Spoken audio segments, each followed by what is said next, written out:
It's the eye of the tiger. It's the king of the crop. We're live?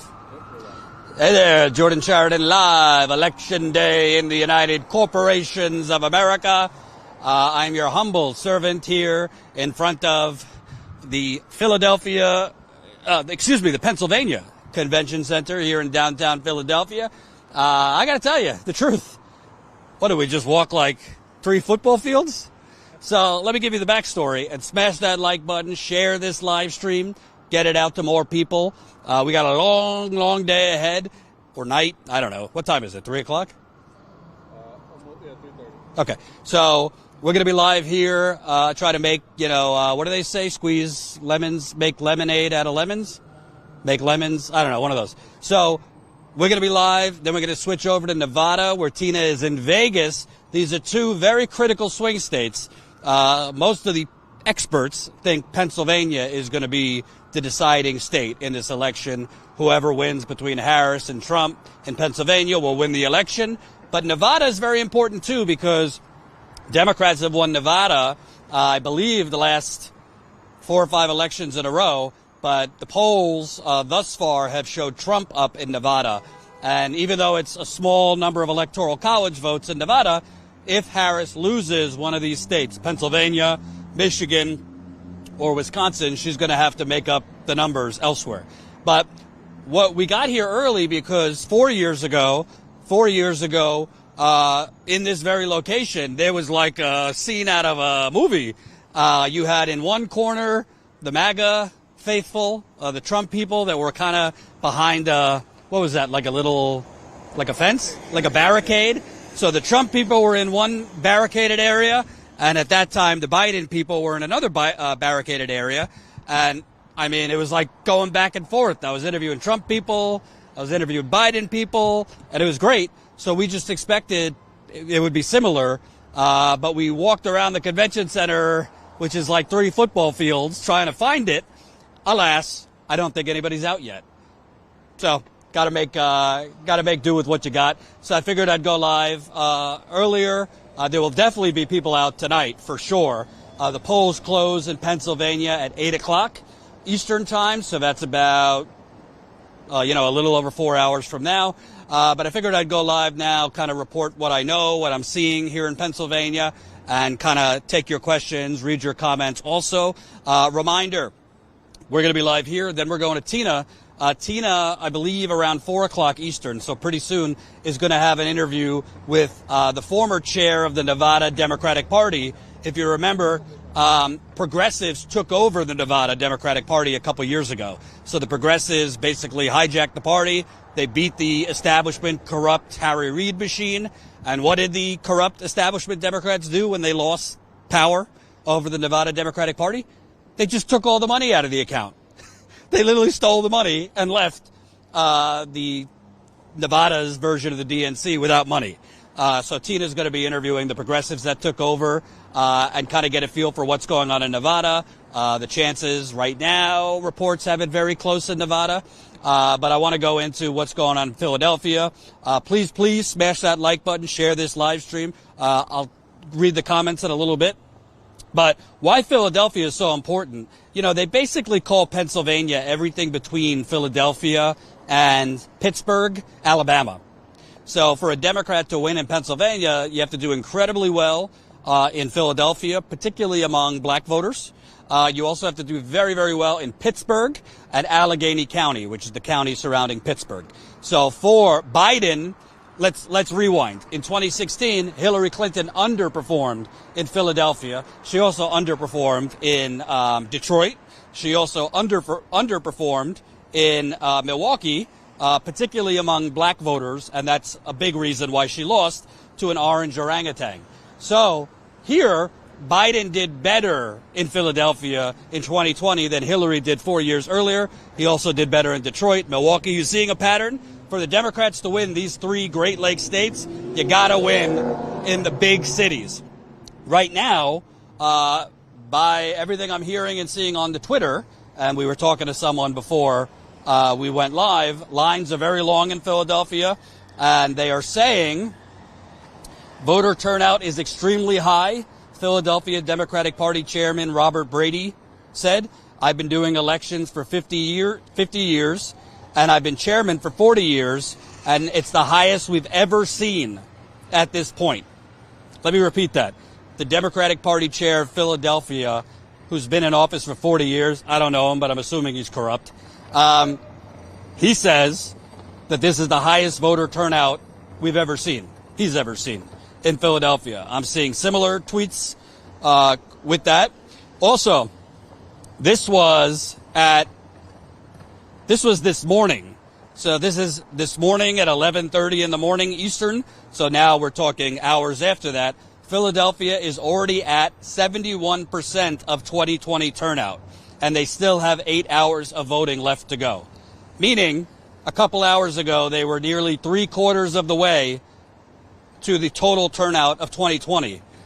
Could be wrong, but by the numbers, it seems that it's extremely high turnout here in Philadelphia. And again, very important, because if Harris is going to win Pennsylvania, she's going to need massive, massive turnout in Philadelphia, Pittsburgh, Allegheny County, which is the surrounding areas of Pittsburgh. By the way, if you're in Philadelphia and you're friendly, I'm right by the convention center. Come on, say hello. We'll interview you. But if they could find us, right. Well, I don't want to give out my exact location because my wife will get mad. She always thinks, people are coming after me. But yeah, convention center, you'll find us. So Kamala Harris is also, as you've seen, I think it's a bad strategy. We'll find out. She is going after these never Trumpers, these Nikki Haley voters who voted for Nikki Haley, can't stand Donald Trump. They would be in the suburbs surrounding Philadelphia, the suburbs surrounding Pittsburgh, maybe suburbs in the middle. Hey, if you want to talk, we're talking election. Okay. So she's going after these kind of suburban, moderates, Republicans. I don't know if there's enough of them that are going to make up for voters she's lost, which are younger voters. I think she's not going to be doing incredibly well in these swing states because a lot of younger voters' core issue is the Gaza war, among other things. Also, she has lost a lot of Arab Americans, obviously, which is very important, specifically in Michigan. Trump, on the other hand, is going for the under 40 male vote, the Joe Rogan vote, as they call it, who perhaps unsurprisingly came out and endorsed Trump yesterday. Shocking. Want to talk about the election? All right. People are very, holding their cards close. Also, I should say, there's already been on the way, we heard about a bomb threat at a location in Georgia. I don't know the nature of that bomb threat, but I would expect some hairy stuff going on. It would not shock me if after polls close in a lot of these places, polls are going to close here, like I said, at 8 o'clock, so a little over 4 hours from now. Don't be surprised if Trump has an early lead in critical states. Don't be surprised if Trump pulls a Pete Buttigieg, strolls out like Pete did in Iowa, and declares himself the winner. I would not be shocked at all about that, because Trump, even though he's told his voters, vote early, Trump will, if he has an early lead, it would not shock me if he starts up with this, the mail-in ballots, the fraud, they're eating dogs and cats. It would not shock me. So you gotta expect everything, but I have seen reports of a bomb threat and etc. All right, so I also want to read this because, little anecdotes like this, it might seem a little anecdotal, but it kind of gives you a little bit of a feel. I'm reading this from Scott Charles, who I've interviewed before in Philadelphia. In my Philadelphia neighborhood, which is more than 90% African American, there was a line first thing this morning. That is something I haven't seen in 20 years of voting at this particular location. Now, that could go either way. He's saying it's a predominantly African American community. As I reported, we just did a 3-state, 10-day swing state trip. We were in Pennsylvania, we were in Michigan and Wisconsin. There has been shifts among black men to Trump across the board. We're talking Detroit, Philadelphia, Milwaukee. Obviously, we can't speak for all black men. It is definitely a younger demographic. So the older black male tends to be voting Democrat. But younger black men have been shifting more toward Trump. Now, you could find a poll to push any argument. You could find data that will push any narrative. A lot of people say, hey, this could be determinative if Trump wins, but other people say it's not going to be as much of a bump as has been predicted.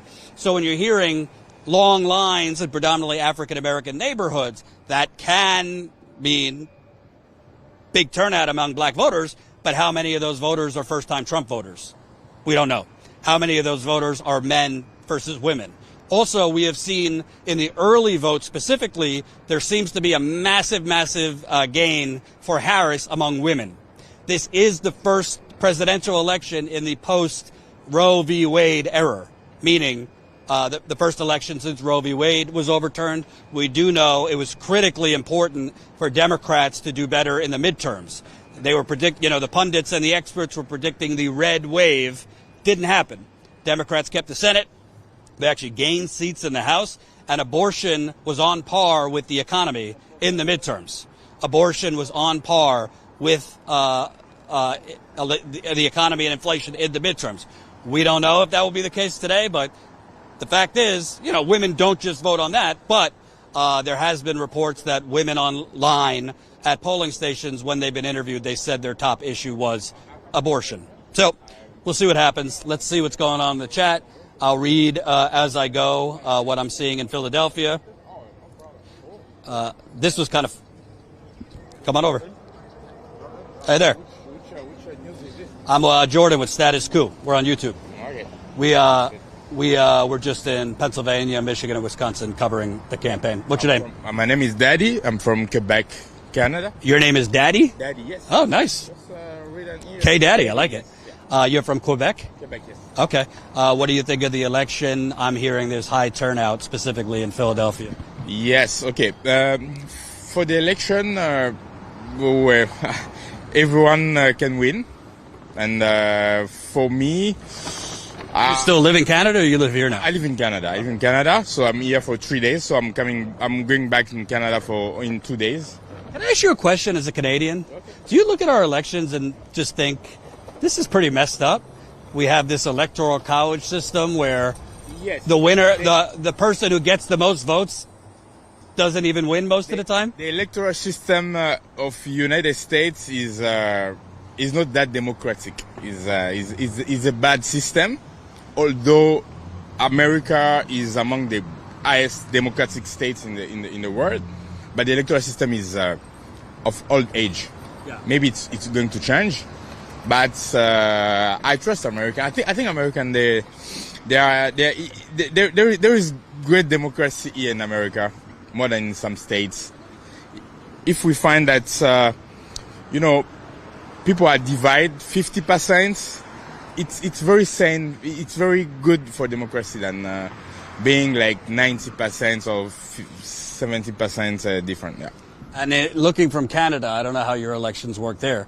What do you think of the fact that literally, when it's all said and done, we're talking billions of dollars?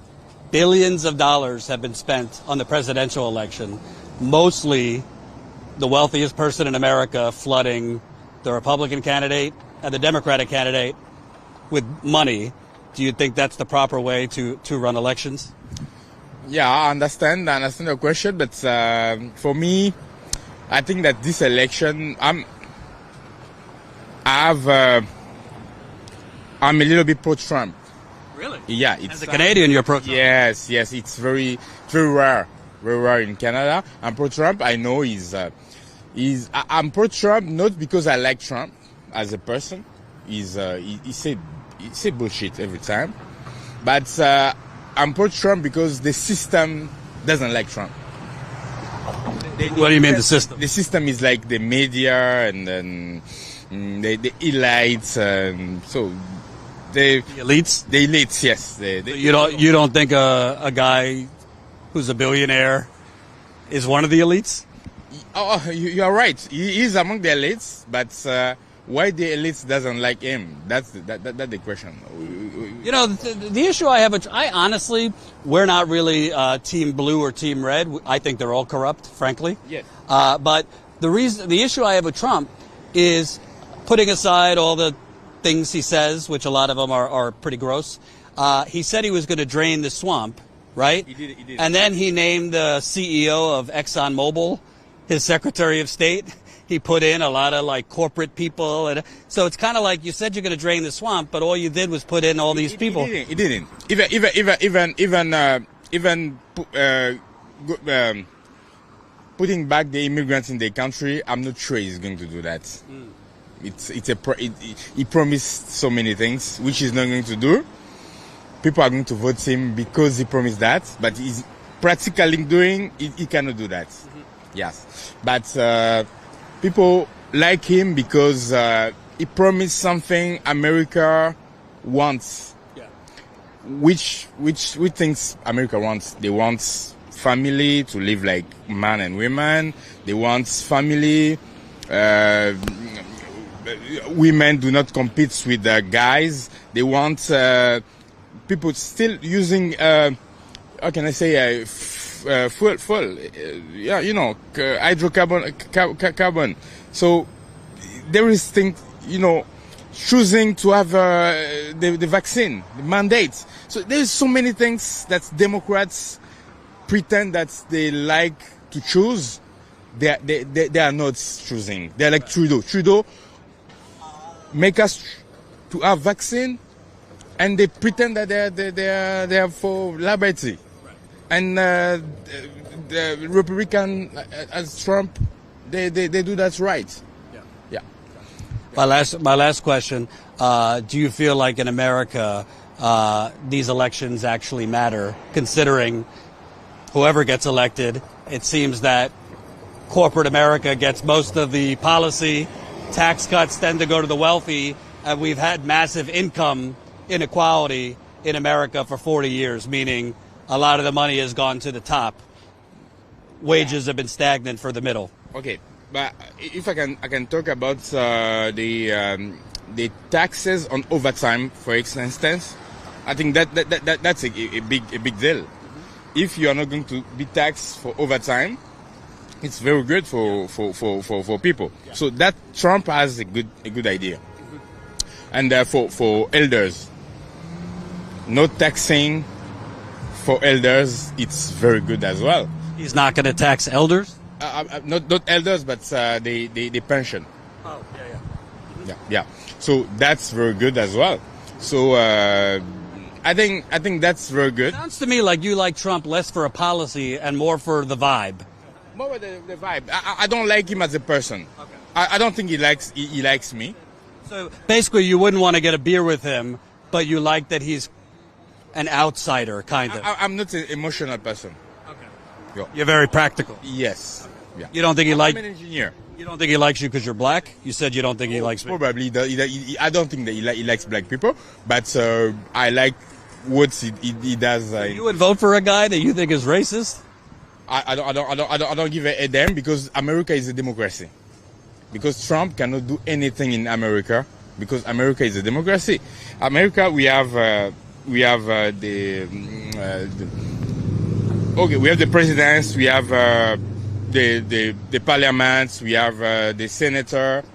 Those people, they keep America in a democracy. So Trump cannot do anything he wants in America. Thanks for talking to me. I appreciate it. Thank you. My friends from Canada. Yeah. Awesome. Can you find me a goddamn American voter? No, I'm kidding. First guy's from Canada. You want to talk? Oh, you gotta find me some Americans. God. Thanks anyway. So that was funny. Oh, Canada. I love our Canadian friends, but I'd like to talk to some people who voted here. Let me get some comments, questions, concerns. Canadians schooling Americans right now. So I didn't want to get in an argument with a Canadian, but America's not a democracy. I'm sorry to burst the bubble. You can't call you. By the way, we got 800 people watching. Smash that like button. Share this live stream. Reminder, we're going to be going over to Nevada probably in the next 20, 30 minutes. Tina-Desiree Berg is going to be live from us in Nevada. You don't have to go anywhere because we're just switching in the same stream. Somehow the tech's going to work. I think it's going to work. So Tina's reporting for us from Nevada. So we'll be headed over there in a little bit. She's going to have some interviews live.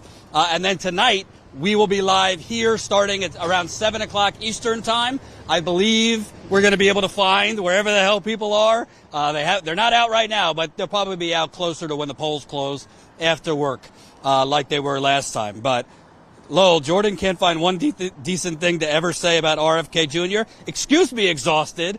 Do not lie. I'll tell you one decent thing about RFK Jr., who unfortunately is full of shit, and you've been hoodwinked. Mr. RFK Jr., who says, I'm a champion of free market capitalism. Mr. RFK Jr., who clearly accepted a payoff or a payout from Trump to endorse him. If Kamala would have offered him a post, he would have endorsed her. But anyway, let's put that aside. There is something I agree with RFK Jr. on. Basically one thing. He's been big on that we have regulatory capture in this country, meaning the EPA has been purchased by the special interests and the industries they are supposed to be regulating. Same thing with the CDC, the FDA, etc. I agree with him on that. However, I don't agree with his actual prescription to fix it. I also think he's a nut job on health, and I would rather my 2-year-old daughter running America's public health than RFK Jr. Anyway, I digress. Canada colonizer. I didn't want to get in a fight with this guy, but to say America's a democracy, what part of today is democratic? Let's go through the democratic elements, right? So, if Trump wins, it is possible that Kamala Harris would have won the popular vote, but Trump wins the electoral college, meaning that the person who got the most votes in this country might not win, which is exactly what happened in the year. Well, first of all, let's go back even further. How could you call this a democracy when the Supreme Court literally decided the election in the year 2000? Don't blame Ralph Nader because Al Gore won the election. Al Gore won the election. They stopped the count. He was about to win. The Supreme Court stopped it. How do you call that a democracy? I mean, we could go down the list. How do you call it a democracy if the person who wins the most votes is not declared the president? That might happen tonight. How do you call it a democracy when, as Princeton, who did a study in 2014, Princeton, kind of a fancy university, they found we're an oligarchy because over 50% of the time, legislation that passes is only catered towards the top 1%, and only like 5% or less legislation that passes is catered to us, the working class people. How do you call it a democracy when our elected representatives literally spend 75% of the time? I'm not making this up. 60 Minutes of all places did a piece on this. How do you call it a democracy when literally 75% of the time our elected representatives are literally off the Capitol grounds in a separate off-site building dialing for dollars, meaning prostituting themselves for dollars, so that they could get funded, and in return for those donations from wealthy people, they push policy for those wealthy people. So I'm sorry to burst your bubble. I know there's a lot of, limousine liberals that might be watching. Jordan, democracy is on the line. There's no democracy to save. Now, it could get worse. That doesn't mean things can't get worse.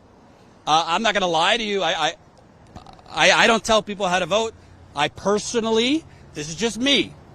I personally voted for Jill Stein. However, I'm not going to shame anyone if they voted for Harris. I will try not to shame you if you voted for Trump. I'm not going to shame you if you didn't vote it. I'm not going to shame you if you went and left president off. We got to stop this voter shaming in America. Stop shaming people if they vote third party. Stop shaming people if they vote Democrat. Shame the politicians who are driving them to those decisions. There's a reason so many people are voting for Jill Stein. There's a reason so many Arab Americans are going to vote for Jill Stein. It's not their responsibility, the voters, to vote for you. It's your responsibility to inspire them. It's your responsibility to get them to trust you. It's your responsibility to convince them you're going to do something for them, not the other way around. Anyway, so those are the reasons we don't have a democracy. If you'd like to debate me, I'm on a street corner in Philadelphia right now. Anyway. If you could see anybody else passing, if they happen to be American. I'm not anti-foreigners, but I'd like to talk to voters on Election Day. All right. Oh, another interesting thing. You want to talk? Did you vote? Yeah. Awesome. You voted. What? You voted? Yeah. Awesome. What's your name? Huh? What's your name? Jim Kerr. Hey, Jordan. Nice to meet you. What's your name? Dino. Dino. Status Coup. We're on YouTube. Status Coup? Coup. C-O-U-P. Yeah. So tell us, you're from Philly? Yes, sir. Is this your first time voting? It is. Okay. Yeah, you're about 18, 19? 18. Awesome. So, what was, oh, okay. Awesome. So, tell me, if you want, who you voted for, why'd you vote for them? For sure. Trump all the way. I voted for him because I think that, first off, he's funny. Second off, I think that... He's president. Yeah, I think that he's going to do a lot for the country. All right, let's just slow down for a second. The first thing, so you're basically voting for, because he's funny. He is pretty funny. That's one of the reasons. Maybe it's Are you going to a late night comedy lounge, or are you voting for, like, maybe start nuclear war here? I mean, No new wars under Trump is what I'm saying. No new wars under Trump. New wars under Biden and Kamala.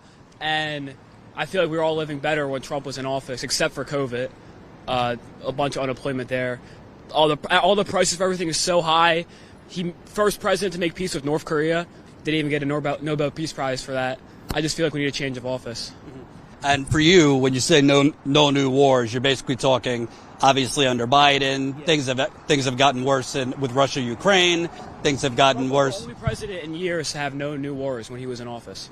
He kept us out of wars and kept other people out of wars. You care under Trump, even though there was no hot wars. He increased us droning around the world. Obviously, didn't cut the military. Didn't get us out of Afghanistan. You have a problem with any of that? No, I like that we stayed in Afghanistan. Really? Yes, I do. How come? Because of the terrorists that were there. I was pissed that Biden pulled us out of Afghanistan. Interesting. So, with Trump, you like that no new wars, but you wanted him to stay in Afghanistan. I don't think Russia would have invaded Ukraine if Trump would have won in 2020. Really? And I don't think Israel would have. I don't think Israel and Palestine would be happening if Trump was in office. You think other countries are more scared of Trump, I guess, so they wouldn't mess around? Yes, I do. Trump made NATO actually pay up for once, and he didn't let them walk all over him. That was a nice car. I'm curious, just young people, because we have so much information. Yeah. Do you get most of your stuff from TikTok? Do you get most of your stuff from a larger news outlet? Where did you kind of get into politics? What you were watching? Podcast. Joe Rogan. Yeah, podcast. Joe Rogan and Nelk Boys. Full Send Podcast. Nelk Boys. Definitely. I guess I didn't like Trump at first, but I was young. But the thing is, the reason why I didn't like Trump was because of TikTok. Because they put a bunch of videos in together. I didn't understand. I was young. A bunch of videos in together saying that he was going to destroy the country, and I believed it, and I didn't like him. And I talked to my dad about it. My dad was voting for Trump, and I was upset about it because of the TikTok I saw. But so you think Trump was kind of mischaracterized, or? I feel like it's just all everything's propaganda. I'm actually happy at the. Well, you said you watch Fox News, which I'm sorry to tell you. I work there. It's a lot of propaganda there too. Propaganda on every news station, even Fox News, which is for the Republicans. There's propaganda everywhere. Yeah. So I'm curious though. I ask everyone this because Harris, I think, puts out a lot of stuff that's very vague, but Trump also just kind of says things like day one, war's over. Day two, everything, all the prices go down. What is he present? One sec. What is he presented? How is he going to lower? We got 40 years of high prices. It's called gentrification, rent, housing. I mean, colleges. How is he going to lower prices on those things that have been going up forever? Honestly, I don't know. But what you were talking about, the day one stuff, that's an exaggeration. But I do feel like he's going to stop the Russian-Ukrainian war because him and Putin had a relationship, and Putin was scared of him, I believe. He also respected him, in my opinion.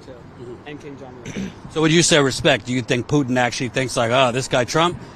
Yeah, I mean, he's a little loose. I don't know if he would use a nuke kind of thing. Yeah, and you see Biden, it's like he has no ability to do anything. It feels like in reality, he's just an idiot. I feel like he's falling down the stairs. He can't say anything. I wish they would ask Kamala the questions that they asked Vance and Trump. Because you ask her a question and she just goes straight to, I'm from a middle class family. I worked at McDonald's, all this stuff. And I see interviews of them asking, what's your favorite thing to cook? What's your favorite ice cream? All this stuff. But they don't ask her actual questions. And her job was for the border. And look how that turned out. Well, that's kind of bullshit too, because the vice president has no power on both sides. So when they complain, to control the border. Right, but the point is they could assign her to do anything. Ultimately, the buck stops with the president. The vice president shows up to funerals and other things. My question, though, is, because you said an interesting point, and I think if Harris loses, this might be an open question. Sure. If Biden had dropped out earlier, because it was very clear Biden, I mean, I was saying in 2020, this guy needs to go to sleep. Yeah. If he would have dropped out earlier and there might have been whether it be Kamala or somebody else, would you have considered somebody if Biden was out earlier and there was an alternative, or it would have been most likely Trump for you the whole time? Yeah, no, Trump. Just Trump. Yeah, I'm a Republican. Agreed. I like Trump in 2016. I wanted him to win to 2020, but I couldn't vote. And this year I could vote, so I voted for Trump. And I'm going to ask, because abortion's a big issue. Obviously, you guys don't have those parts. However, you're young. If you happen to, I mean, you're in Pennsylvania, so maybe less relevant here, but do you have any concern that Trump, obviously we know he brags about overturning Roe v. Wade, but more specifically, he's kind of dodged if a national abortion ban came to his desk, whether he would sign it or not? I'm not really caught up like what Roe v. Wade is, but I know it's about abortion. My feelings and thoughts of abortion is after a certain point, it is a living being and it shouldn't be killed. But I feel like there is some good things with abortion, like if a girl gets raped or something. But I feel like if you're like after a certain point of like conception or whatever, like the fetus, it's a living thing and you can't kill it. Yeah, I agree with what he said. I mean, I think that if you really think about what they're doing, I think that there should be exceptions. Like he mentioned, if a girl does get raped or if it was unintentional, there should definitely be exceptions because it's a bad situation to put the baby in. But a lot of times, like let's just say someone regrets having the kid and then they just kill it. It's really sad if you think about it. And I just wouldn't vote for someone who stands behind that. And my last question for you: what do you think about Trump? I mean, 2020, you guys obviously didn't vote. I mean, we know what happened, January 6th. He says there was fraud. There was no fraud. It was all bullshit, frankly. I mean, he was there at the Capitol. He got that footage of the cop's head rammed into the door. Trump's already starting up again that there's voter fraud in Pennsylvania. Well, I did see a video of a mail-in ballot box being set on fire. I think it was in Chicago or so. I saw it was somewhere. Are you sure it was authentic? It was a lot of deep fakes going on. No, it looked real. It was a mail-in ballot box, looked like that, and it was on fire. My point overall is he already started like months ago that the election's rigged, voter fraud. That's why I want everyone to vote early. So, I mean, I honestly think Kamala's going to win because of voter fraud and everything. You think she's going to win because of voter fraud? I do think she's going to win. Yeah, I don't think they would let Trump in office to. Who's they? You said they won't let him. They won't let Trump in office. Again. Well, they is a specific. Are you talking about like the deep state? Are you talking about everyone? Majority, yeah. They don't want Trump in office to take away their jobs and their income because he wants to get rid of federal income tax and he wants to get rid of tax on tips and overtime tax. Where did he say he wants to get rid of federal income tax? Joe Rogan podcast. Trump said he wants to get rid of federal income tax. He did. And I mean, another thing he said he wants to replace it with tariffs.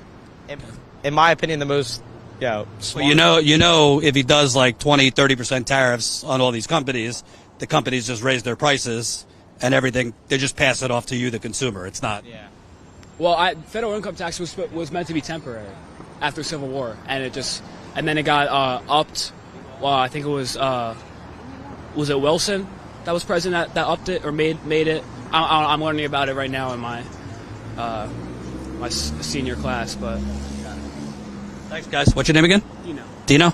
Thanks. Check us out. Status Coup. Got it. Status Coup? Yeah. Just like that? COUP. Thank you, guys. Yeah, we're live. You can watch it back. Yeah. So we got Canadians, we got Rogan Bros. We're going. I voted Sunday. Who'd you vote for? I voted for Jill Stein, third party. Jill Stein, third party? Mm-hmm. Just curious.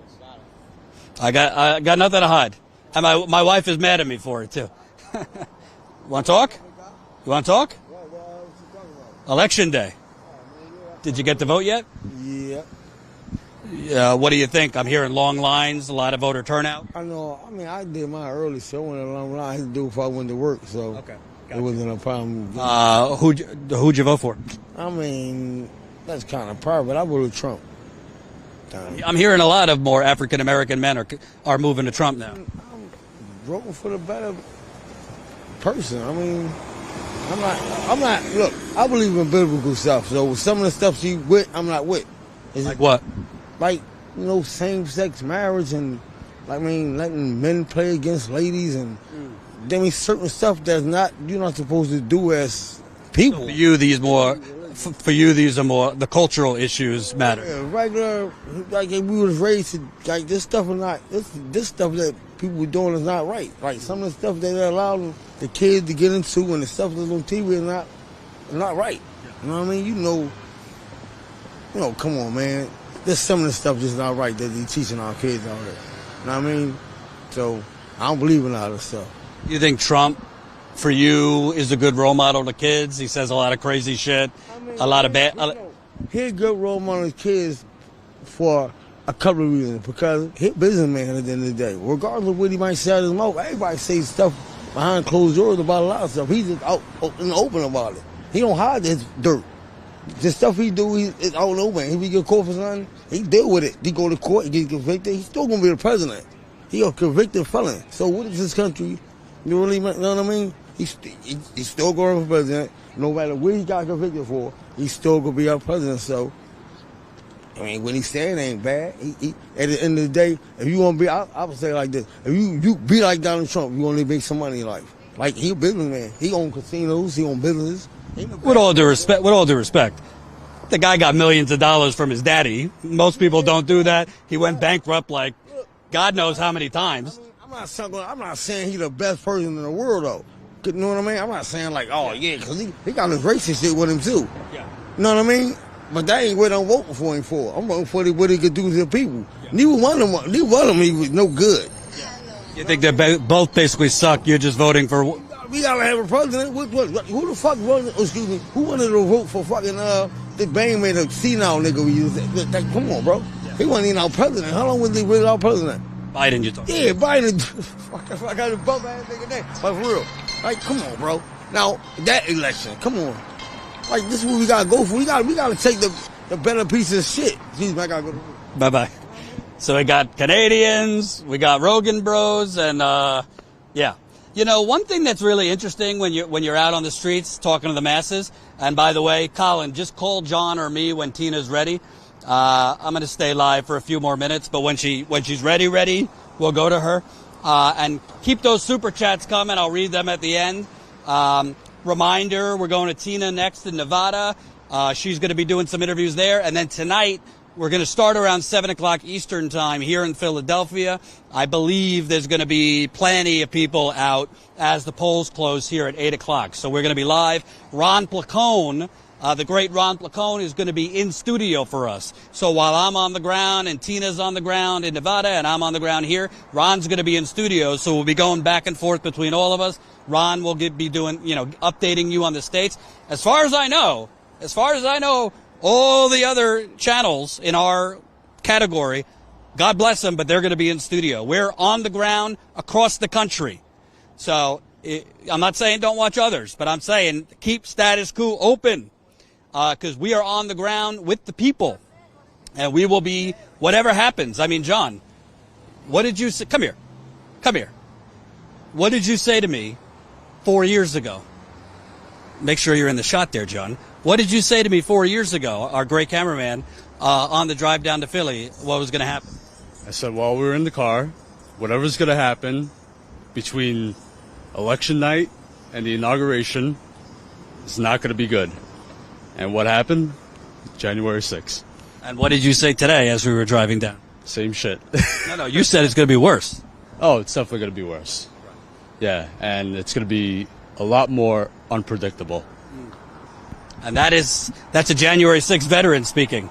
So expect the unexpected. I mean, I could say it's going to go smooth here tonight. I don't really know. But I will say, I actually think this, I'm not just saying this because I'm here.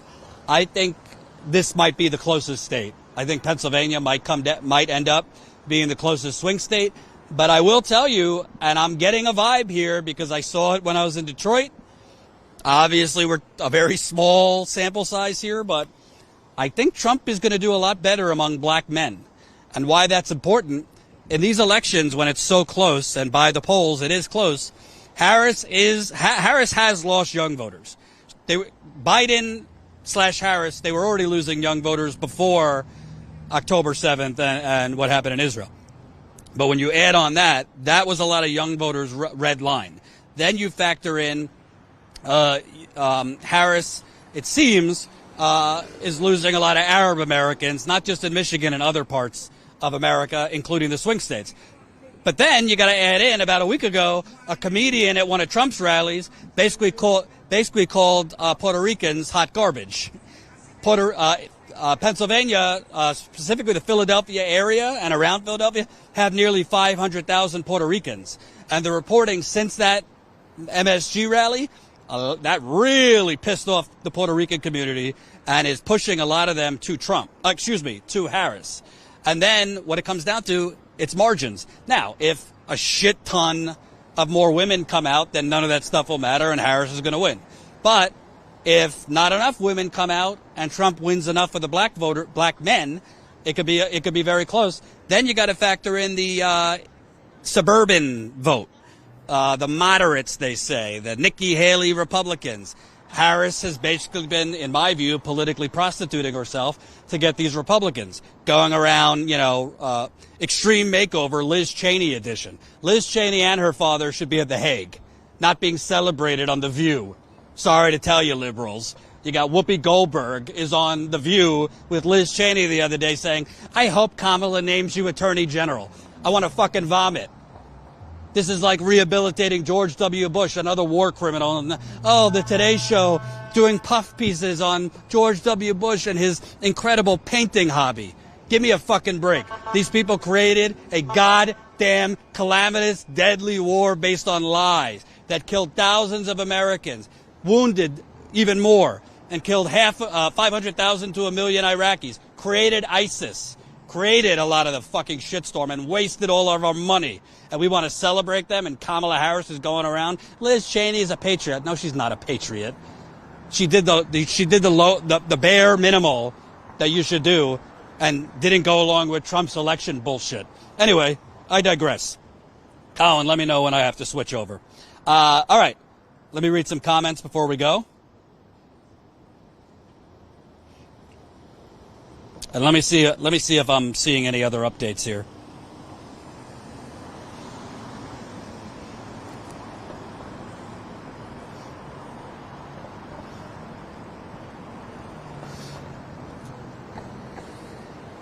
So, some Trump people are tweeting, unfortunately, there's huge turnout in Philadelphia.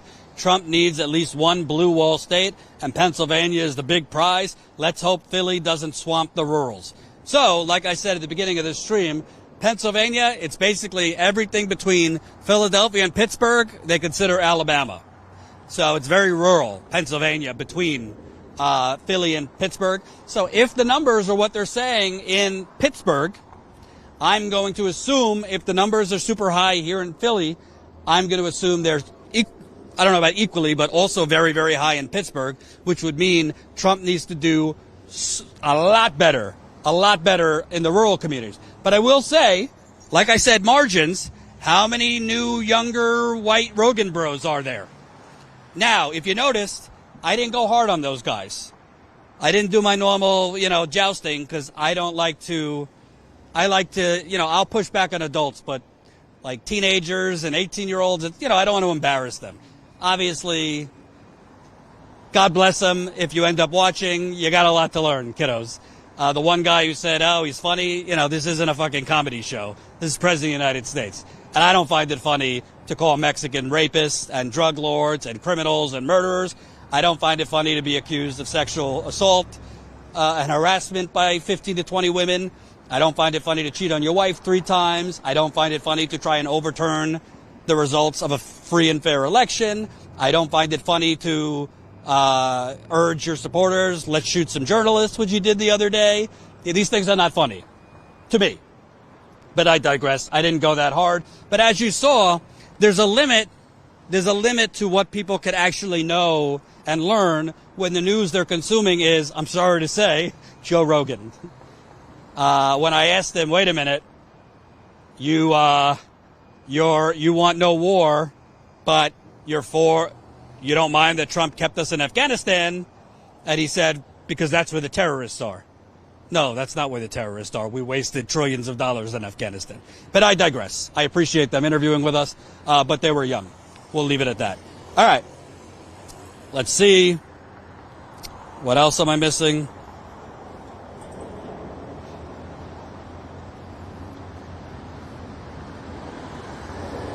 Democrats are also, Obama tweeted out, it took several days to count every ballot in 2020, and it's very likely we won't know the outcome tonight either. I think that's very, very important. I think Democrats, like Obama, whatever you think of him, I'm not his biggest fan. I think Democrats are trying to preemptively neutralize Trump if Trump goes out tonight and declares victory, which is very possible. It is very, very possible. You got to remember in 2020, if you were watching live, originally Trump had a lead. Originally Trump had a massive lead. In 2020, in particular, Trump had a massive lead because mail-in ballots are obviously counted last, and Democrats took over, Biden took over with the mail-in ballots. But if Trump has a lead tonight, presumably there's going to be less mail-in this time because people are returning to voting on Election Day. If Trump takes a significant lead tonight, it would not shock me whatsoever if by 9, 10 o'clock he's out there on stage declaring victory. So I think you're seeing Democrats now putting out, trying to neutralize that or trying to at least put our markers. The election will likely not be called tonight. If we had a sane system in America where each state didn't have their own election laws, which I think is ridiculous also, we should have one uniform election law. This should be a national holiday, by the way. You shouldn't have to go during your lunch break. It should be a national holiday. I've already gone through the list of why we're not a democracy, but it's absurd that we have elections that, not that this is the reason so many people don't vote, but there's a good amount of people that don't vote because they don't have time. They don't have enough time outside of work. All right. Let's see. A federal judge in Georgia has thrown out the RNC's claim that Georgia counties broke the law by accepting absentee ballots over the weekend. And I would definitely expect this. If you thought there were a lot of lawsuits in 2020,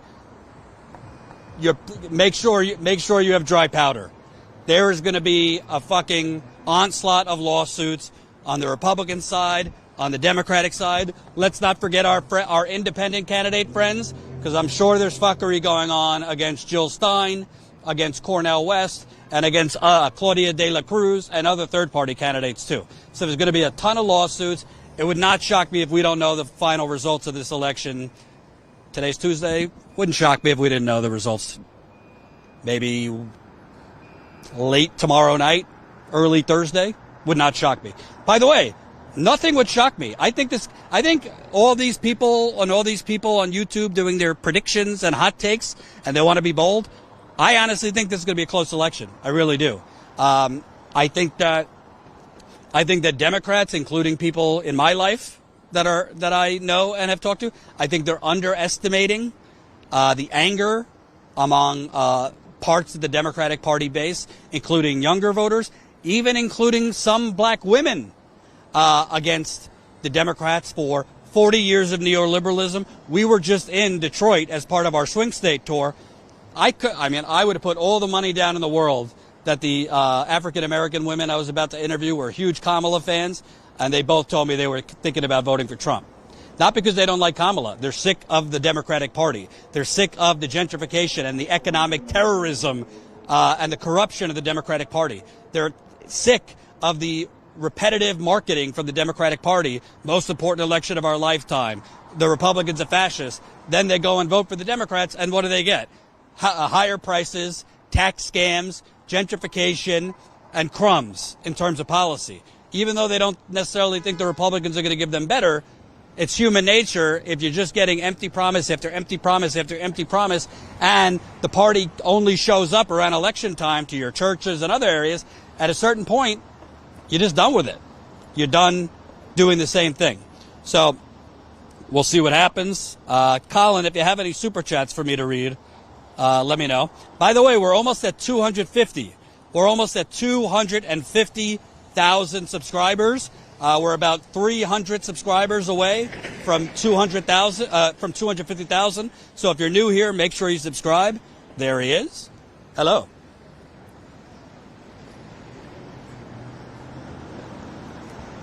Oh, okay. I'll read them now. Is Tina ready or no?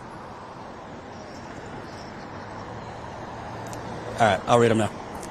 And by the way, I'm about to read Super Chats. Hey, do you see any other independent outlets out on the ground? You see other independent. I'm not talking about the faux independent. I'm talking about actually independent outlets. We have no money from the big banks. We have no money from the fossil fuckers. We have no money from big pharma, no money from big real estate, no money from Silicon Valley, the military industrial complex. Our funding comes from you, the people, and we don't have a lot of it. Do you see other independent outlets on the ground on election night in Pennsylvania? Do you see other independent outlets on the ground across the country in Nevada, which I'm about to turn over the stream to Tina in Vegas? It's expensive. I got to pay John behind the camera. I got to pay Tina. I got to pay her cameraman. We got to pay for hotels. We got to pay for transportation, for food, for equipment. It costs a lot of money to do independent on-the-ground journalism. All I'm asking of you, $5 a month. There's a lot of outlets and politicians asking you for money. Most of them are just sitting in a studio or the Capitol bloviating out of their assholes. We're on the ground with the people. And tonight I think it's going to be a lot busier and we'll have a lot more people to talk to. So please chip in if you can. Become a paid member of Status Coup for as low as 16 cents a day equals $5 a month. StatusCoup.com/join. The link is in the description too. All right. Let me read some Super Chats. Man, I should have brought water. I'm already, I'm done. Donald, member for 10 months. I will continue to support on-the-ground journalism. Thank you. Das Bose Flies, member for 13 months. I'm with Kyle in the Vanguard prediction-wise and expect a Harris win, so I feel good. If I'm wrong, I'll have enough time to feel bad. The other day I predicted a narrow Harris win, but I don't feel strongly about it. I think it could go either way. So I'm predicting a narrow Harris win, but I could be wrong. The Smith Elvis, 10 euros. Greetings from Ireland. Good to see Status Coup reporting on the ground. As a socialist, I would have held my nose and voted for Harris simply to stop Trump the fascist. Free Palestine. Thank you over in Ireland. New Status Coup members, Scott, Devin, and YouTube member Rox Entertainment. Thank you, Scott, Devin, and Rox Entertainment. Our goal is to get another 1,000 paid members by the end of this year. So we got a lot of work to do. We've gotten about, I'd say, 75 to 100 new members in the last 2 or 3 weeks. So we got about 900 paid members to go. So if you're watching and you're not a paid member, what do you spend $5 a month on? I'm sure you spend $5 a day on something you don't need. No offense to my Starbucks Union friends, the coffee's overrated. It's just burnt. It's burnt coffee with whipped cream. So you could redistribute that to actual living, breathing, independent journalism. Let me read some more Super Chats here. Das Post Flies, 5.99 euros. I want to make clear a Harris win would make me happy in a lesser evil way. I guess she'd be Obama 2.0. I'm going to comment on that in a second. Black Man, $2. Great groundwork, good reporting. New member, Glenda. Glenda just signed up. You see, here's the problem with a Harris win. When I say problem, I'm not saying I want Trump to win. To be clear, I think they're both corrupt. I think both parties are corrupt. I think most of America is just a bunch of blind, hoodwinked people. Not because people are idiots, but because we don't have actual media in this country that informs people about what's really going on. We don't have actual media in this country that is independent. We don't have media that actually treats journalism as a public service. Our media is bought by billion-dollar corporations, and they mostly do propaganda and stenography for the powerful. We go out and we show you this is really the United Sacrifice Zones, meaning we have a bunch of sacrifice zones from Flint to East Palestine, to Kalamazoo, to all the growing list of communities that are being poisoned, air, water, and soil. I also call it the United Corporations of America because we don't actually have a representative democracy in this country.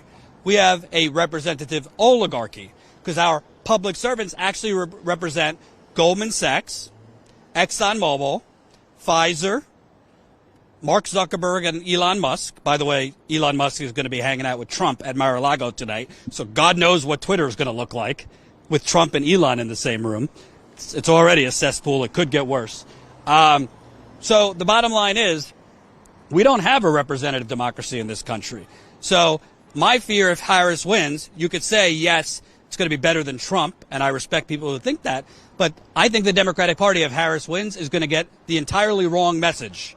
And I think what they're going to say is, oh, my God, all these Liz Cheneys, all these, like, never Trump Republicans and moderate Republicans, will never lose if we just make them Democrats. So let's just, give wealthy people tax cuts and sprinkle some crumbs for the rest of the people. Let's, kind of straddle the line on cultural issues. Let's move further right so we can keep Liz Cheney and the never Trumpers in the Democratic pocket. They're going to think that's the answer going forward. Let's move further to Liz Cheney and Nikki Haley voters and screw progressives, screw the left. And if they do that, there is no moving them left. I already think the way we're going to get bold change in this country is not through electoral politics. I'm convinced of that after nearly a decade covering these stories on the ground. I'm not saying don't vote. I'm not saying elections don't matter. But I think the only way to mass structural change, I'm talking universal health care, I'm talking free public college, I'm talking saving the planet from burning, which it is burning, I'm talking cutting the military budget by 40 to 50%. I mean, I could go down the list.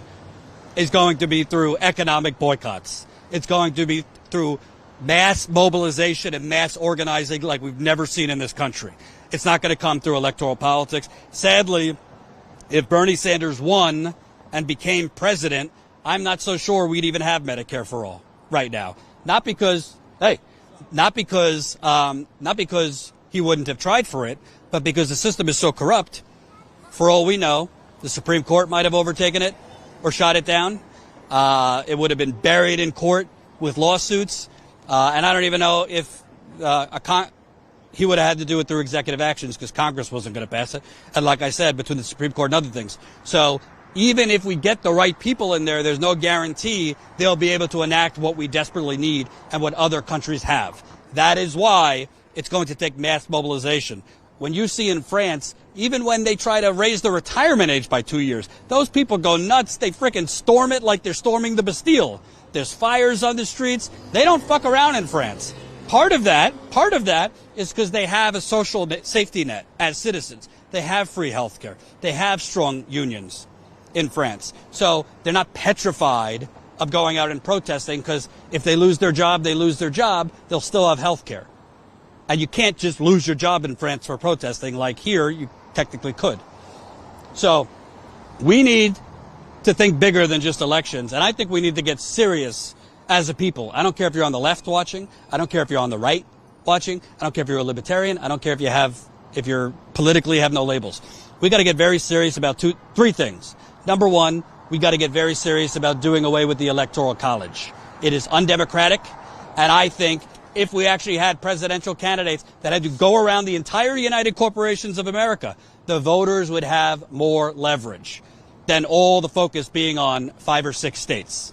If Harris, Trump, and all the rest of them had to go around the country and convince the masses, they'd actually have to provide policy promises. They'd actually have to provide results because it wouldn't just be, running for United States of Pennsylvania, Wisconsin, and Michigan, if you get my drift. She's ready? Yeah, she's ready? All right, so tell me what to do.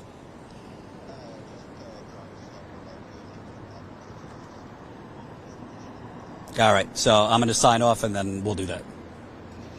All right, so what we're doing now is a little cross-country trip for you. So I am going to shut down here. Colin's going to come on, and then Colin will send us to Las Vegas, Nevada, where Tina is live, ready to interview people there. Reminder, I will be live again around 7 o'clock Eastern. The stream is already up and ready, so definitely click on that stream and have it open. Don't go anywhere. I ask you humbly to stay with us tonight because, as far as I know, we'll be one of the only independent outlets on the ground across the country, not just in Pennsylvania, but in Vegas, too. Please, please, please chip in to this reporting. Sign up as a member, not tomorrow, right now. StatusCoup.com/join. And we need you for the long haul because for all we know, there's going to be another Stop the Steal to cover at midnight for months. For all we know, there's going to be chaos. And that's not to mention we have other things to cover, including workers organizing, worker strikes, communities being poisoned like Flint, which we're the only ones still covering, communities being poisoned like East Palestine, Ohio, and Pennsylvania, which we're the only ones still covering after Norfolk Southern unnecessarily chemically nuked those places. As far as I know, we're the only ones that have covered over 100. Let me be clear. Over 100 Palestinian protests in New York City, in D.C., in Chicago, and in L.A. That man behind the camera has covered over 100 over the last year. No one else comes close. We have stayed out there, even when it seems repetitive, even when it's cold, even when it's hot, when there's thousands of people, when there's 100 people. We have been out there. So we need your support. Sign up as a member today. You can sign up at our website, statuscoup.com/join, or through YouTube, whichever you prefer.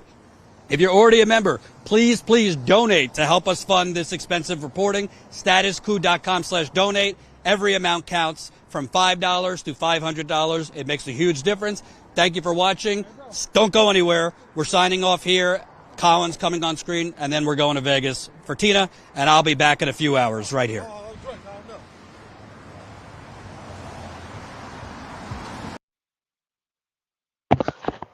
Hey guys, so I'm on the phone with Tina at the same time here. Hi Tina.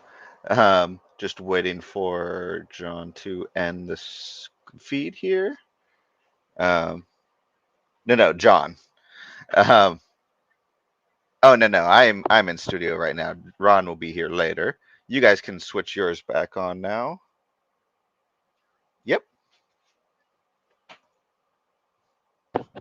And thank you guys for bearing with us as we do this transfer real quick. It'll be much more entertaining tonight when Ron is on. Okay, just hits, try hitting it now. It just means theirs was.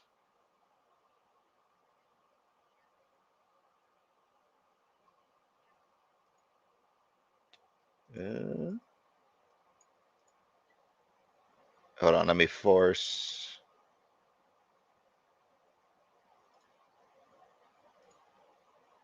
Hannah, I'm forcing stopping it. Okay, now do it.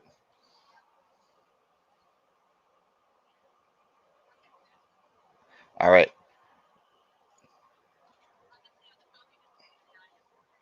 Okay.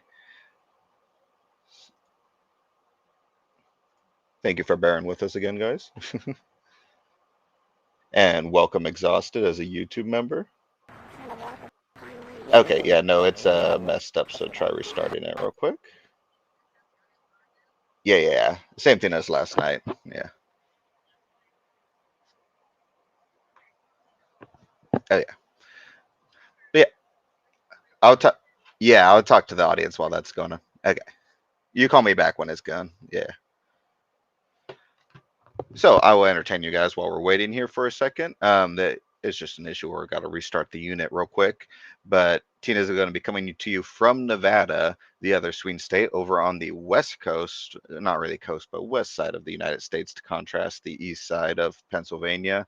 So she's going to be doing the same thing as Jordan, except she's got some setup interviews here. Actually, she's going to be talking to let me check here, actually. I believe to the chair of the Nevada Muslim Caucus, or no, that's a interview we'll be showing you guys a little bit later. Right now, she's talking to the Nevada Democratic Party chair, Judith Whitmer, I believe. So some great stuff, either coming now or later as well, as far as interviews. So stay tuned both for that and for, once again, there's going to be a second stream tonight with once again, Jordan and Tina, both once again in Pennsylvania and Nevada, and this will be a much longer stream. And Ron Placone will be here in studio, managing the back and forth, and we'll be ping-ponging back and forth between Pennsylvania and Nevada for the entirety of the night until most likely our batteries die or something similar happens. Let's see how we're doing over here. Still restarting, but yeah, and thank you as well for all the people who joined as members. We've had, I'll give it another shout out real quick on YouTube. We have Exhausted became a member, as well as On the Rocks Entertainment. And also thank you to, let me pull it up right here. New members, Jennifer just signed up. Glenda became changed her level for a higher tier level for membership. Scott became a member, and Devin. And what that comes with, in addition to supporting our underground reporting, we're 100% funded by you guys, but also you get access to cool member benefits. So I just posted a member video a couple hours ago. So if you're a YouTube member, just go check out our channel and you'll be able to see it. If you're a member on the website, just go back to statuscoup.com, sign in, and go to members only content, and you'll see all the videos, behind the scenes photos. We have some high-res desktop wallpapers and other various things on there as well as Jordan does members calls, video Zoom calls essentially with members, usually once a month, unless we're a little bogged down right now. But yeah, let me check on the thing. They might be ready to start here in just a sec. Once again, from Nevada.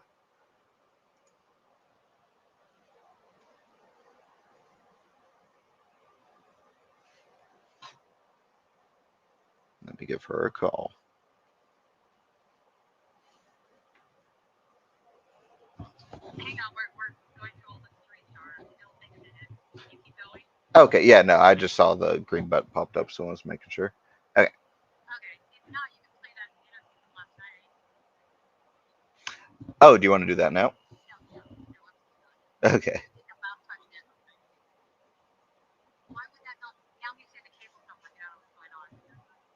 Okay, I'll just I'll play that one while you guys get that set up. Okay. Okay. Sorry. Okay.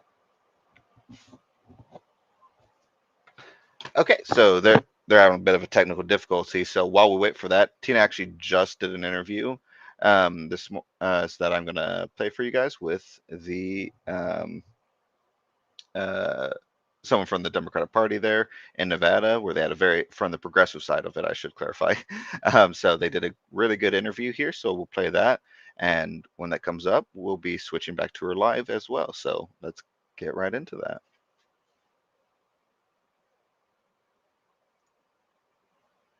So as part of our Nevada state swing state coverage, we are speaking with Louis Hardy, who is with the Carson City Democrats, who has been a progressive activist in the state, been active in the Nevada Democratic Party. So I wanted to get your read on a few things. Let's start with talking a little bit about the history here so people understand about where the Democratic Party is currently in Nevada. So there was sort of this progressive takeover of the party a few years back. And then I think there was maybe some reactionary stuff coming from the more, what shall we call them, establishment Democrats. So walk us through some of that and how that's affected the current election cycle. That's actually exactly what happened. The establishment came back and is currently in control, and is a little less, in my view, is a little less proactive on getting out in the field and going. You know, Nevada's a huge rural state, most of except for Reno and Las Vegas. I'm in Carson City, so it's. But they have been much less reaching out much less and much less supportive of individual voters, I think. Yeah. And I'm trying to push them a little bit towards the left, but not real successful so far. Really. Well, I want to ask you about that. So right now, with the early vote count coming in, there are about 40,000 more GOP ballots than there are Democratic ballots. Typically, sort of the media mindset on this is that Democrats tend to do mail-in ballots. They tend to vote early. So sometimes you'll see front-loaded Democratic Party votes. But right now we're seeing the opposite in Nevada. Do you think that's an accurate showing? Are things maybe changing? Is this a problem with the get the vote out? The local Republican Party, Donald Trump came out and said, you guys need to get out and support me. Otherwise the Democrats are going to cheat. So he came out, and that's my perception of why they're voting so heavily. mail-in voting. All of a sudden, it's all right to mail-in vote, and it wasn't before. He was originally saying mail-in ballots were cheaters, right? Yes. Now you have to go do the mail-in ballots, or Democrats will cheat. So total change. Okay, So yes.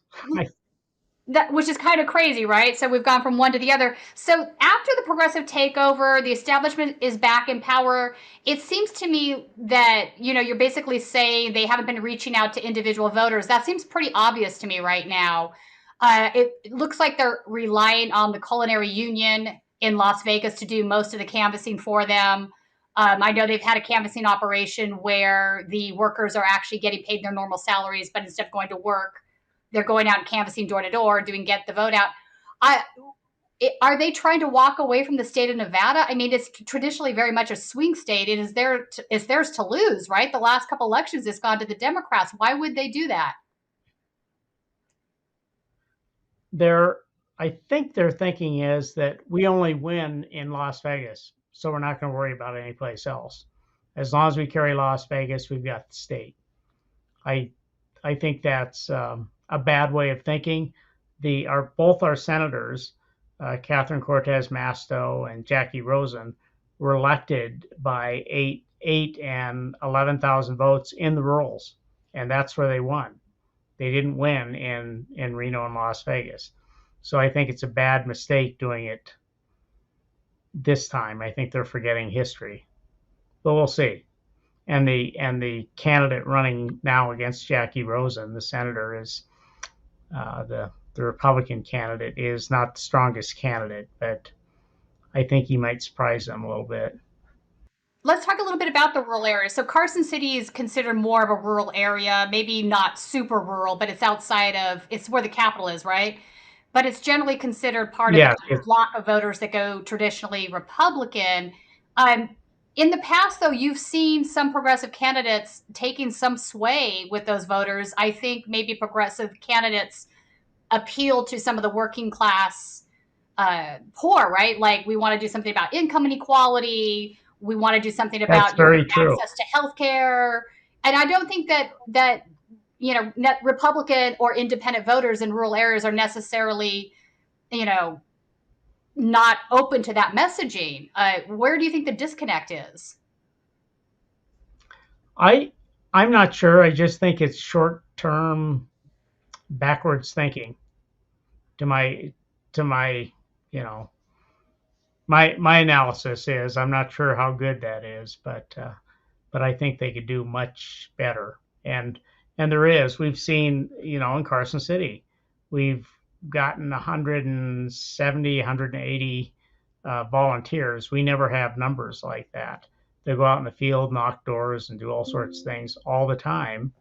And it's partly with, they're not super progressive, but they're more progressive than, not. And they're getting the message out, and residents have been very receptive so far. Kind of surprising this year. So it's kind of nice to see. Carson City is sort of purple, but more red.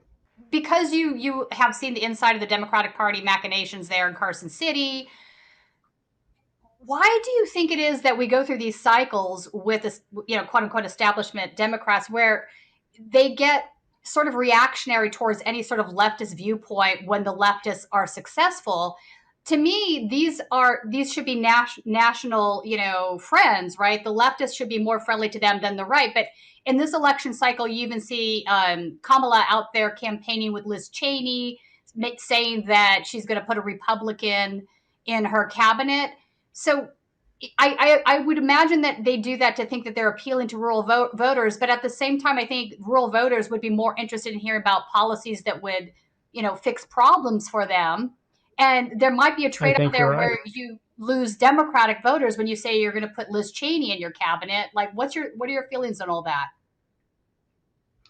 I agree with you. They're trying to appeal to both sides, and they're kind of clumsy about the way they're doing it. And I think they're trying to get away from, and I agree with it a little bit. I can see why, but They're trying to get away from definition by party.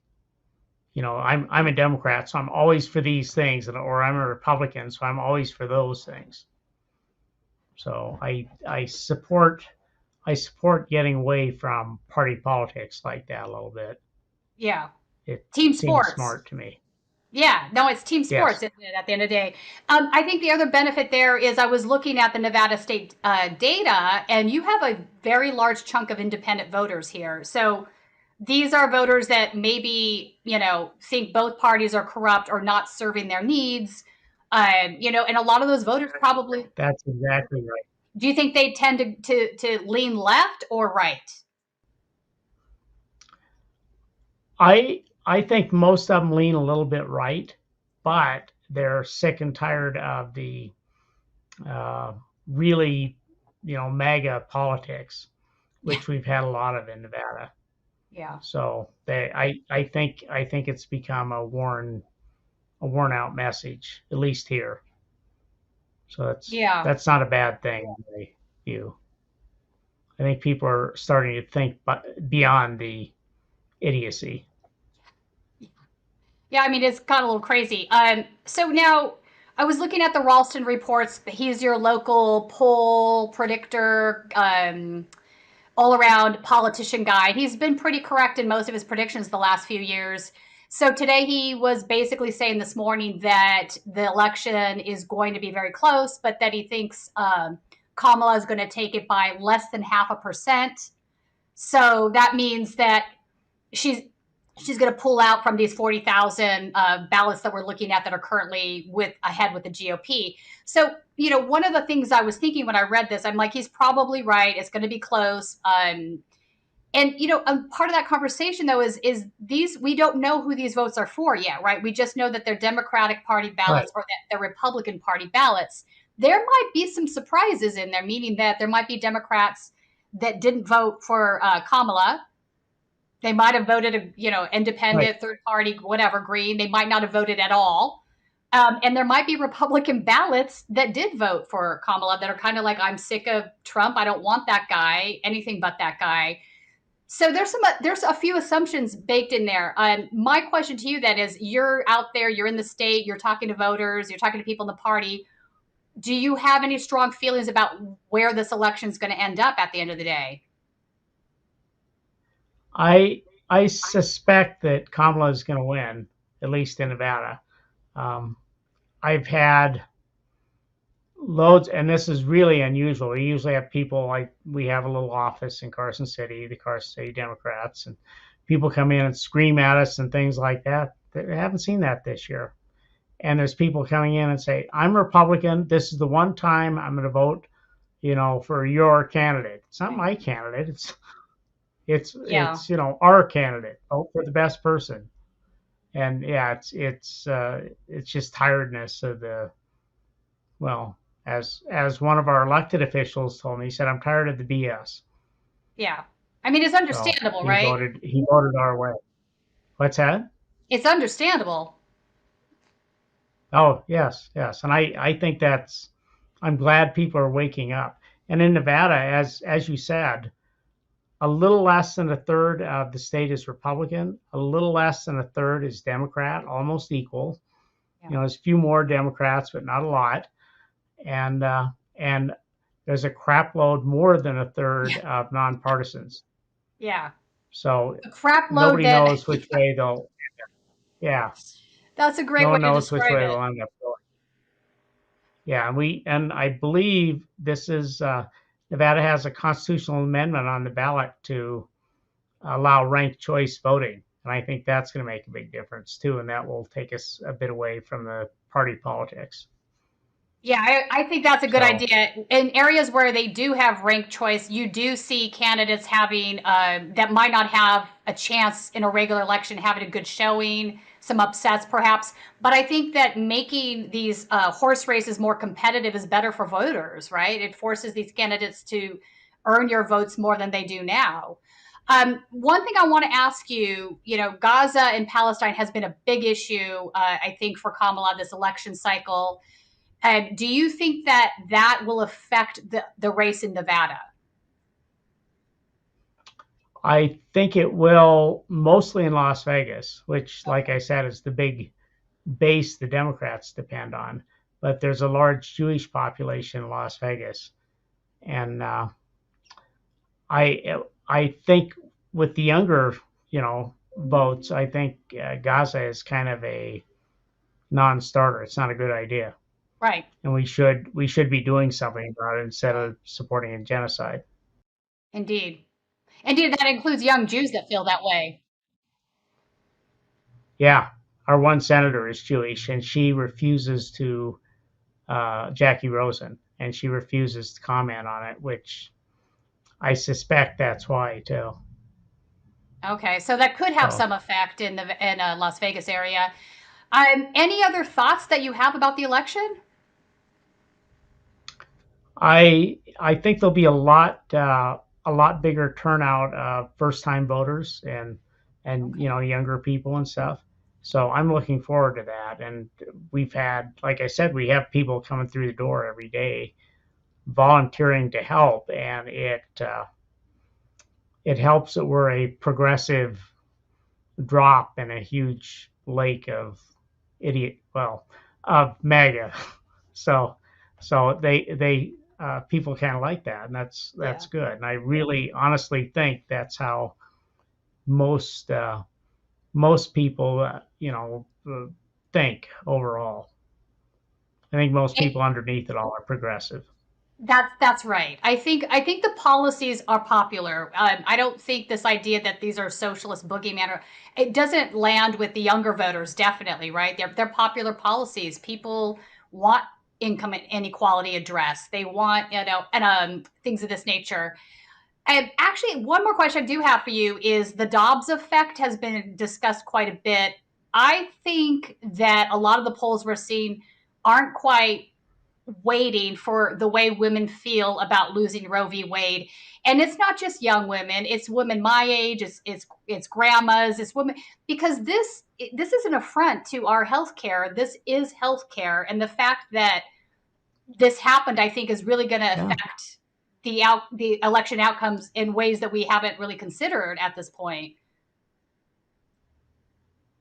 I absolutely think you're right. That's very true, and I've heard that over and over and over from everybody from 12 and 14-year-olds to 80-year-olds. Yeah. There's nobody that with any sort of thought process that thinks that's not causing an issue. Right. And I think that may be why Donnie fails, but I don't care about that. I care more about the Supreme Court getting straightened out. Yeah. Something needs to be done, So hopefully. obviously. Yeah. I think Dobbs will have a huge effect on this election, here as well as other places. Indeed. Louis, thank you so much for talking with us. Appreciate your read on the Northern Nevada vote and what's going on with the Democratic Party up there. Thank you, and thank you for what you're doing. This is fantastic. No, bro. So you Okay. work for All right, it's me again, guys. Tina, or I'm talking to them. Tina's booting up the live view right now, so she should be live in a second. Just let me know and I'll add it on here. Let me check.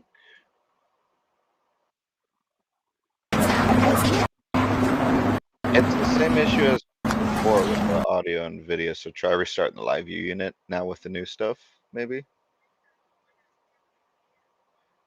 It's doing the same thing.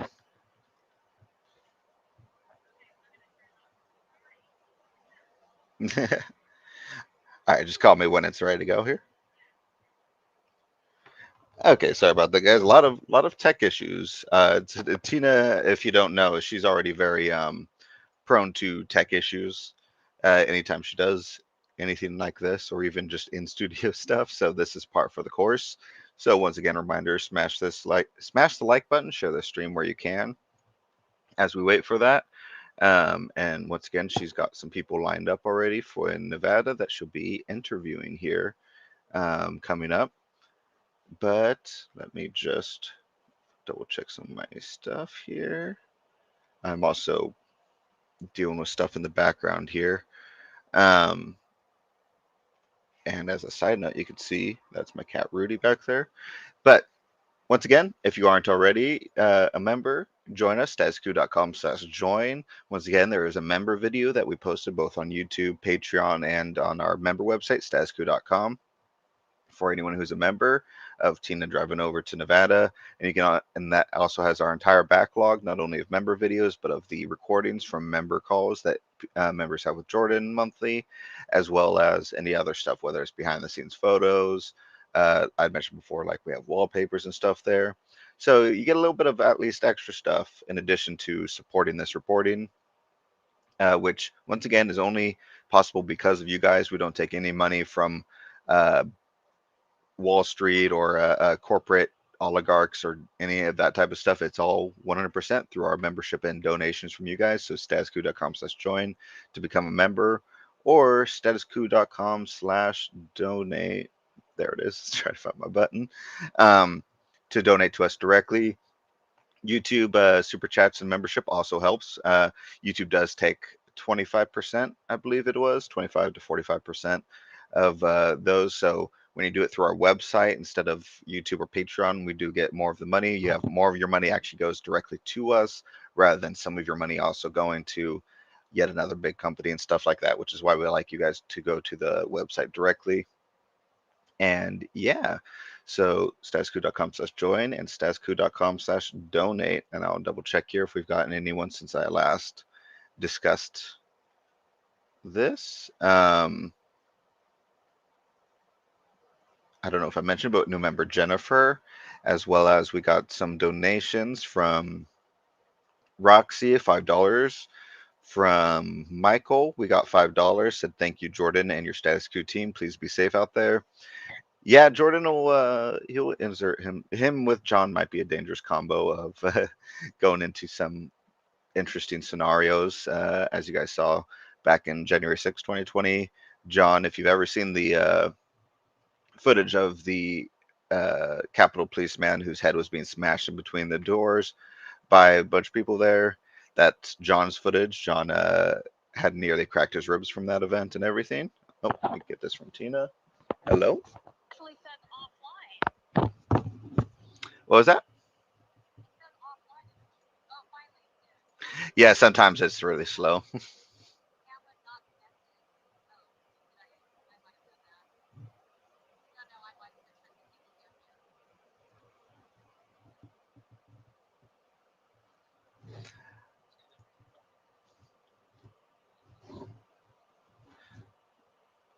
Apologies, guys. Still we're getting this. We'll get this up here in just a sec, hopefully.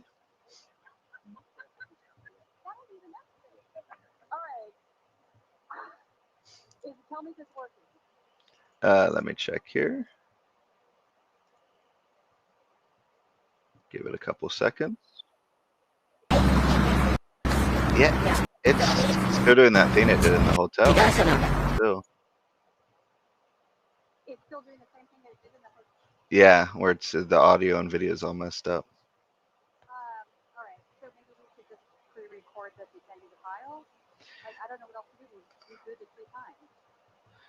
Yeah, I don't know. Yeah, I'm done. I guess yeah, just record it and we'll go from there. Okay. So yeah, in case you guys yeah, so Tina will just record that. I'm not sure what's going on. We're gonna troubleshoot that after she's done recording, so that's good for the live stream tonight. But apologies for that.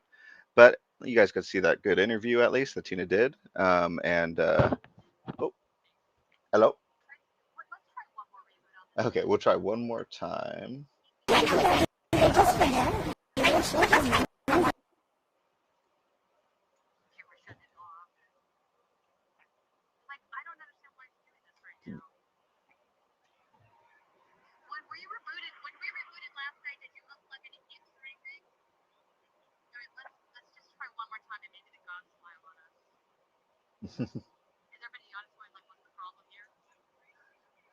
Oh, they're being patient. Right, chat. You guys are being troopers. You guys are still here. We'll be in for a special treat if this works. If not, we'll have it show you guys the footage tonight, the interviews.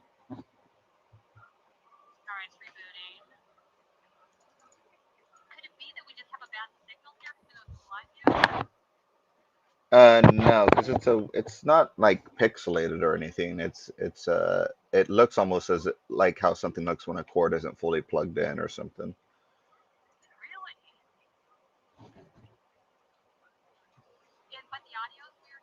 Yeah, the audio's on, and yeah.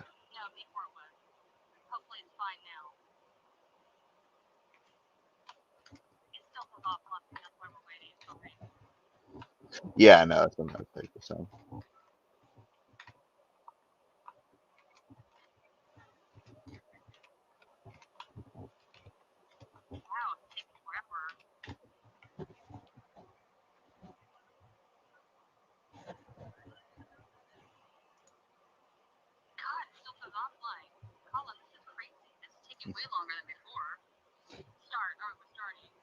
Okay.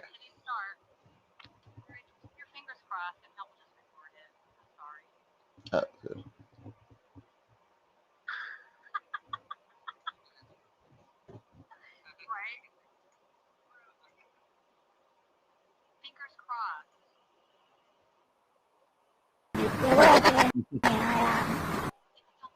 Yeah.